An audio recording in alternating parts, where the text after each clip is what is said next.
किसने लाखों को तारा।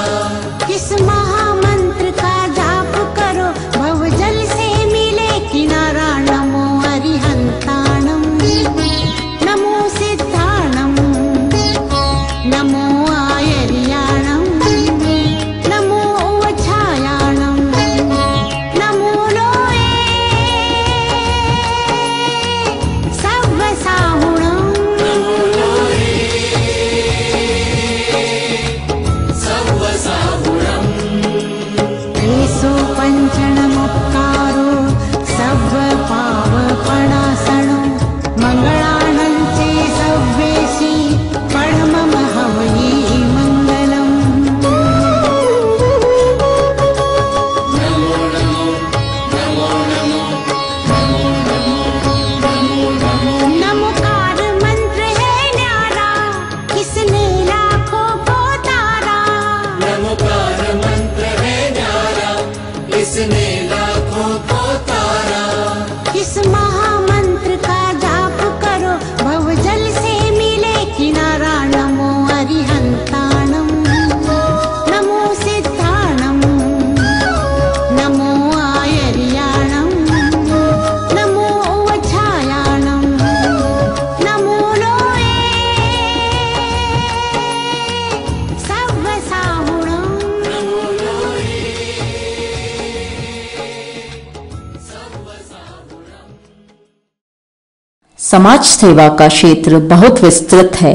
समाज में समरसता स्थापित करने के लिए प्रोफेसर तातेर ने अपना जीवन समर्पित कर दिया। धर्म जाति की रेखा से ऊपर उठकर उन्होंने समाज के हर वर्ग को सहयोग दिया। प्रोफेसर तातेर ने अनेक संस्थाएं स्थापित की हैं जिनके माध्यम से समय समय पर समाज के लोगों को लाभान्वित किया जाता है। सिलाई मशीन का वितरण, आटा चक्की का वितरण, सर्दी के समय में समाज के कमजोर वर्ग के लोगों को गर्म वस्त्रों का वितरण, शिक्षा से वंचित लोगों के लिए आर्थिक सहायता प्रदान कर उनके शिक्षा की व्यवस्था करना और स्थान स्थान पर प्याऊ लगवाकर गर्मी के दिनों में लोगों के प्यास बुझाने की व्यवस्था करके आपने महनीय कार्य किया है। अगर आपको सच्चा दानवीर कहा जाए तो कोई अतिशयोक्ति नहीं होगी। प्रोफेसर तातेर का मानना है कि धर्म और दान का आचरण मनुष्य को सद्गति प्रदान करता है।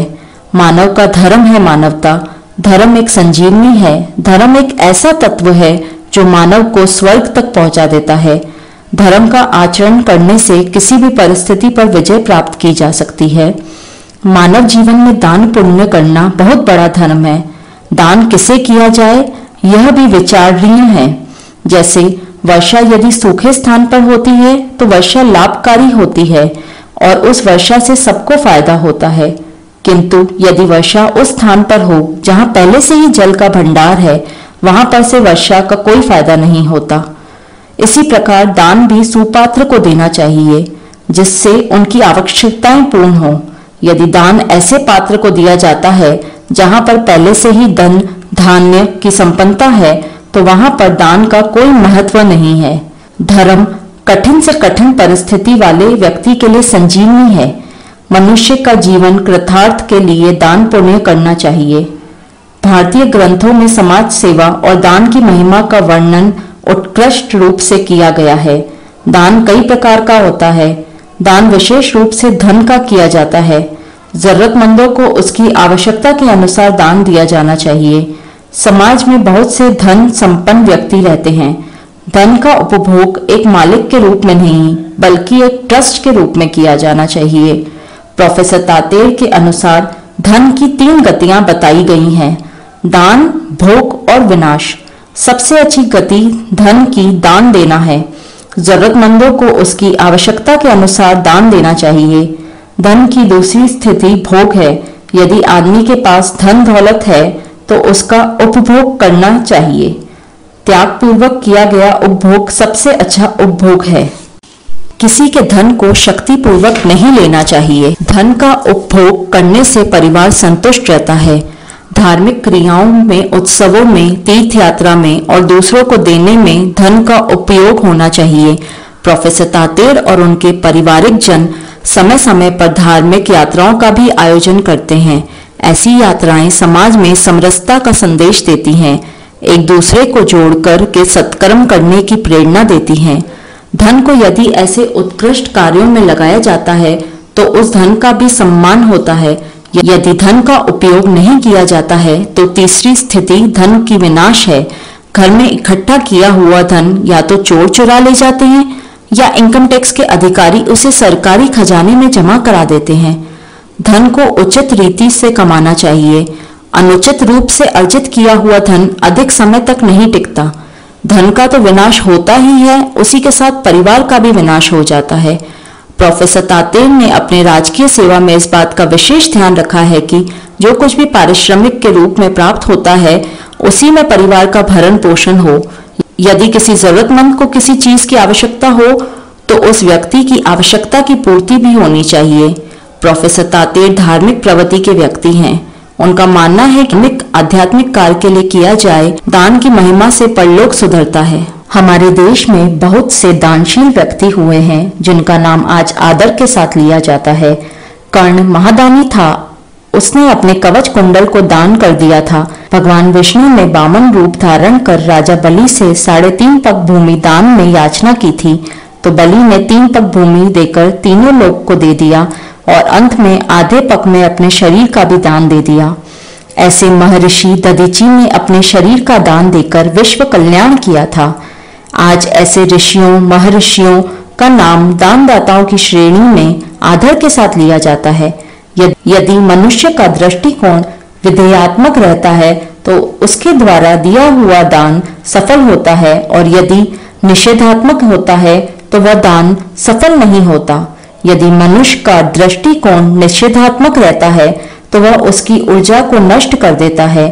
क्रोध, मान, माया, लोभ, दुर्गुण, हिंसा आदि नकारात्मक वस्तुएं हैं। इनका सर्वथा त्याग करना चाहिए। मनुष्य को स्वस्थ रहने के लिए धन की आवश्यकता होती है। धन को आवश्यक वस्तुओं पर खर्च करना चाहिए जिससे धन का सदुपयोग हो सके।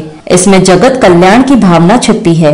विधेयात्मक दृष्टिकोण से शरीर की ऊर्जा ऊर्ध्वगामी होती है। मनुष्य में दैवतव्य के गुण आ जाते हैं, और यदि दृष्टिकोण निषेधात्मक रहता है तो वह व्यक्ति अधोगामी होता है और उसकी प्रवृत्ति राक्षसी हो जाती है। प्रोफेसर तातेर कहते हैं कि सेवा करने से शरीर पवित्र होता है, दान देने से धन पवित्र होता है और सुंदर वचन सुनने से मन पवित्र होता है।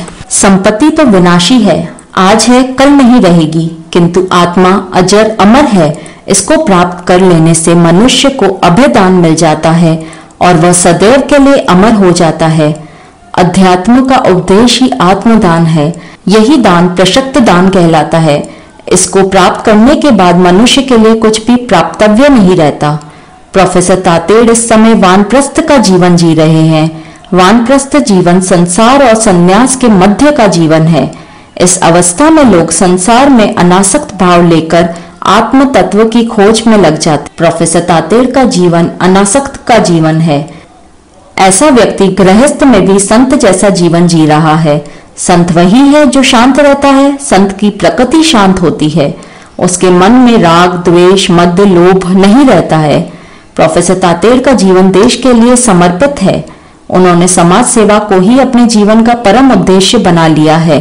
तन, मन, धन से समाज सेवा में लगे हुए हैं। अर्जन और विसर्जन संतुलन का सूत्र है। अर्जन का अर्थ है कुछ कमाना और विसर्जन का अर्थ है जो कमाया गया है उसका कुछ अंश दान में दे देना। मानव जीवन से लेकर प्रकृति पर्यंत यह नियम लागू रहता है। सृष्टि में यह संतुलन दिखाई देता है। संपूर्ण सृष्टि संतुलन के आधार पर चल रही है। अगर संतुलन गड़बड़ा जाए तो जीवन में या सृष्टि में असंतुलन आ जाता है। सृष्टि के असंतुलन का अर्थ है भूकंप आ जाना, सुनामी आ जाना और प्रकृति का प्रकोप हो जाना। इसके अनेक कारण हैं। मानव प्रकृति का अंधाधुंध दोहन कर रहा है। वृक्ष कटते हुए चले जा रहे हैं और उनके स्थान पर नए वृक्षों का रोपण नहीं हो रहा है, जिससे प्रकृति में असंतुलन दिखाई दे रहा है। अगर यही प्रक्रिया जारी रही तो मानव जीवन दुर्भर हो जाएगा। सृष्टि की परंपरा बहुत ही जटिल है।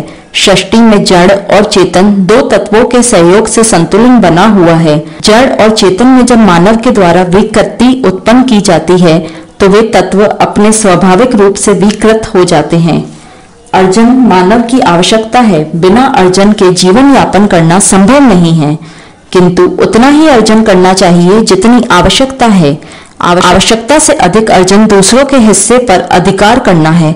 यदि साधन संपन्न व्यक्ति अधिक अर्जन करता रहेगा तो समाज में गरीबी बढ़ेगी, लूट खसोट, भ्रष्टाचार, दुराचार बढ़ेगा। इससे समाज में अराजकता फैलेगी। इसलिए ज्ञान, दान, पद, प्रतिष्ठा का अर्जन और विसर्जन दोनों होना चाहिए।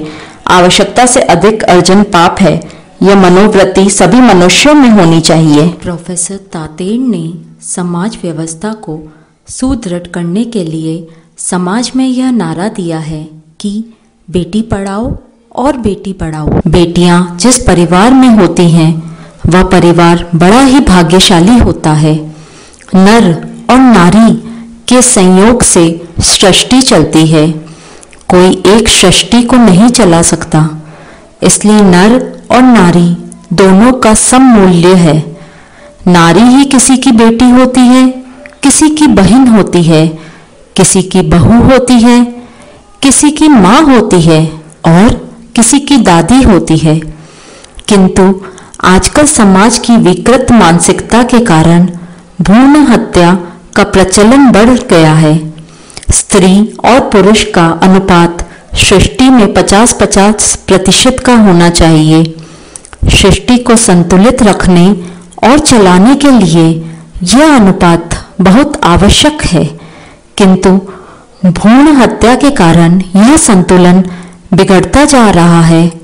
भ्रूण परीक्षण के द्वारा जब यह पता चलता है कि वह लड़की है तो उसे गर्भ में ही मार दिया जाता है।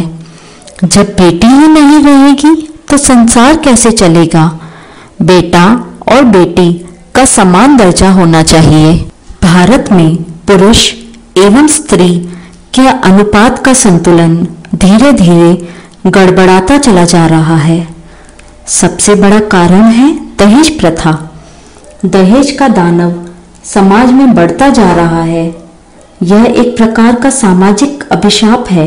लड़की की शादी के समय लड़की के परिवार वालों के द्वारा लड़के या उसके परिवार वालों को नगद या किसी भी प्रकार की कीमती वस्तु बिना मूल्य में देने को दहेज कहा जाता है। दहेज एक सामाजिक समस्या है। यह गैर कानूनी है, फिर भी समाज में खुलेआम चल रही है। यह प्रथा बहुत प्राचीन काल से भारतीय समाज में व्याप्त है, किंतु पहले इसका इतना विकृत रूप नहीं था जितना आज है। पहले लोग इच्छानुसार लड़की को पति के घर जाते समय उसके साथ कुछ वस्तुएं उपहार के रूप में दिया करते थे, लेकिन आज लड़की के विवाह में दहेज देना बाध्यकारी हो गया है। समाज में हर व्यक्ति के लड़के और लड़की होते हैं। हर व्यक्ति इस समस्या से ग्रसित है। जब लड़के का विवाह होता है तो वह दहेज लेता है और बहुत प्रसन्न होता है। जब लड़की का विवाह करता है तो उसे दहेज देना पड़ता है और उस समय उसे बहुत कष्ट होता है। इस समस्या से समाज के हर वर्ग के लोग परेशान हैं, फिर भी इसको छोड़ना नहीं चाहते। आधुनिक समाज की एक बहुत बड़ी बुराई दहेज प्रथा है। प्रोफेसर डॉक्टर सोहनराज तातेड़ ने दहेज प्रथा के दुष्परिणामों को बहुत गहराई से अध्ययन किया है। दहेज के कारण न जाने कितने मासूमों की बलि चढ़ा दी जाती है। दहेज को दानव की संज्ञा दी गई है। जिस प्रकार से दानव मानव को अनेक रूपों में परेशान करता है, उसी प्रकार दहेज भी समाज में व्याप्त होकर समाज को विनष्ट कर रहा है। प्रोफेसर तातेड़ के अनुसार जो आज ये दहेज की प्रथा चल रही है, एक दानव की तरह से आज हमारे समाज में उभर के आ रहा है। दहेज का अर्थ करें तो हेज के साथ देना। माता पिता अपनी बच्ची को 18 साल, 20 साल, 25 साल पालते हैं, पोसते हैं, बड़ा करते हैं, और वो ये समझते हैं कि बेटा हो, बेटी हो, वो कोई भी हो, वह उसके जो है प्रॉपर्टी की मालिक होती है। तो जब उसकी शादी होती है, उसकी घर गृहस्थी को जमाने के लिए वह उनको कुछ जो है फर्नीचर, धन दौलत, मकान और कैश एफडी वगैरह कुछ देती है, तो प्रेम से दिया जाता वो दहेज है। लेकिन ये दानव बुराई कैसे बनती है? आजकल लड़के वाले डिमांड करते हैं कि मेरा बेटा इंजीनियर है, डॉक्टर है, सीए है, बड़ी पोस्ट पे बड़ा कमा रहा है, तो हमको इतना इतना दहेज देना पड़ेगा। तो कई बेचारों की लड़कियां पढ़ी लिखी प्रतिभावान होती है, लेकिन उनकी आर्थिक स्थिति नहीं होती है, तो उन पर ये दबाव डालने से कई बार वो शादी भी नहीं कर पाते, और शादी हो जाती है तो वो प्रेशर डालते हैं तो अपनी बहू पे कि घर से तुम जो अपना दहेज लेके आओ, और नहीं लेकर के आते हैं, बहू को जला दिया जाता है, बहू को मारा जाता है, पीटा जाता है, और उसके साथ में दुर्व्यवहार किया जाता है। तो ये तो अमानवीय है, इसको रोका जाना चाहिए। दहेज का अर्थ है विवाह होने के बाद जब लड़की अपनी पति के घर जाती है तो लड़की के माता पिता उसे अपनी इच्छानुसार प्रेम से उपहार देते हैं, तो यह उपहार दहेज कहलाता है। किंतु आजकल यह एक सामाजिक बुराई हो गई है। इसका रूप कुछ बदल गया है। जब लड़की की शादी निश्चित होती है तो लड़के के पिता लड़के के विवाह के बदले मोलतोल करने लग जाते हैं। इसका परिणाम यह होता है कि लड़की के पिता को बाध्य करके उससे दहेज लिया जाता है। यह बुराई केवल अशिक्षित परिवार के साथ ही नहीं बल्कि शिक्षित परिवार के साथ भी होती है।